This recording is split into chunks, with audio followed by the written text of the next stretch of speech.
Comic Reviews. Hello and welcome, comic fans. I am John of Video Games and the World, and this is my first comic review of 2023 and the first one in a long while since my last comic review, which was a comic book adaptation of the best-selling novel that was adapted into an award-winning Hulu TV series, The Handmaid's Tale. Today's comic book review is Black Lightning Cold Dead Hands. Now, the TV series ended a couple of years ago and after 4 seasons, and it's still on Netflix if you want to watch it. Me, I give the show another look and I gotta say I like the show. Not perfect, some meh moments, but good. Anyways, so this comic book is by Tony Isabella, Clayton Henry, and Yvel Guichet.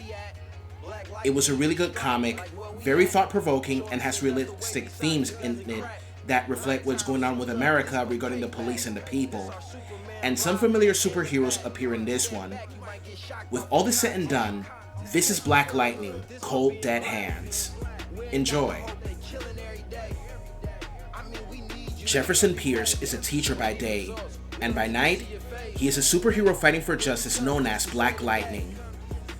But in Cleveland, criminals with black market weapons based on alien technology start wreaking havoc.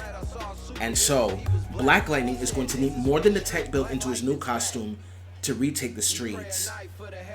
And once the villainous Tobias Whale reveals himself, he turns the citizens and the police against Jefferson. If he is to save the city, Black Lightning must recruit some new allies to take down Whale once and for all.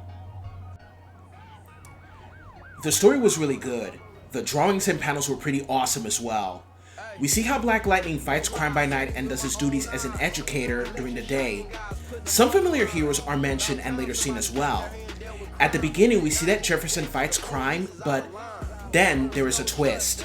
He is wrongfully accused of murdering the criminals he helped the police apprehend. So now, with the people and the police against him, he has to find a way to clear his name, and Tobias Whale is the mastermind behind all of this. Some of the things I will mention now will contain spoilers. In this comic, we see that Anissa and Jennifer Pierce are not Jefferson's daughters.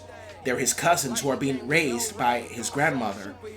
In the old comics, Anissa and Jennifer were his daughters, and in the TV series as well. What I also liked is that it's not only ordinary criminals he has to worry about, but also aliens as well, since the weapons that the criminals use to wreak havoc in the city are of alien origin. We got shape-shifting aliens in this one as well, and I found it kind of interesting. Some of the fight scenes were phenomenal, including the one against his enemy Tobias Whale. We see how smart he really is and how he thinks before the fight against Whale himself.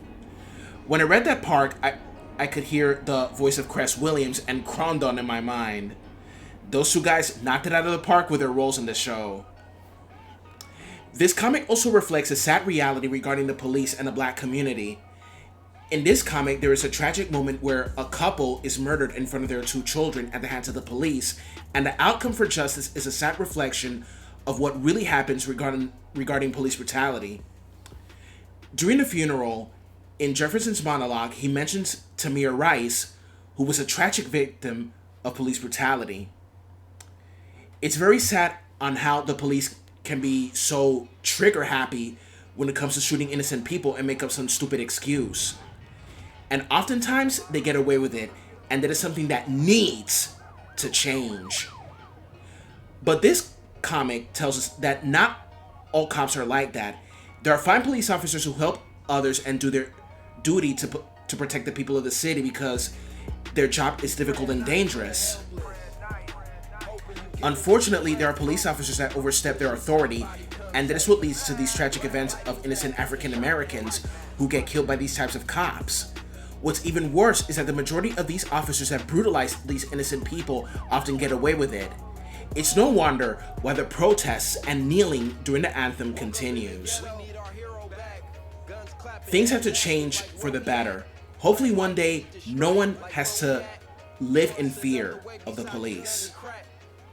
So, you could say that this comic has a Black Lives Matter message that was very well executed. And finally, to wrap this up, this comic was awesome. For a miniseries, I enjoyed it. The action, the realism, the fights were awesome. My final score for this comic is a B+. That's all. Don't forget to comment, like, subscribe, and share with everyone you know. Follow me on Facebook, Twitter, and support me on Patreon. I'm John of Video Games in the World, and it is until next time, comic fans. Have a good one.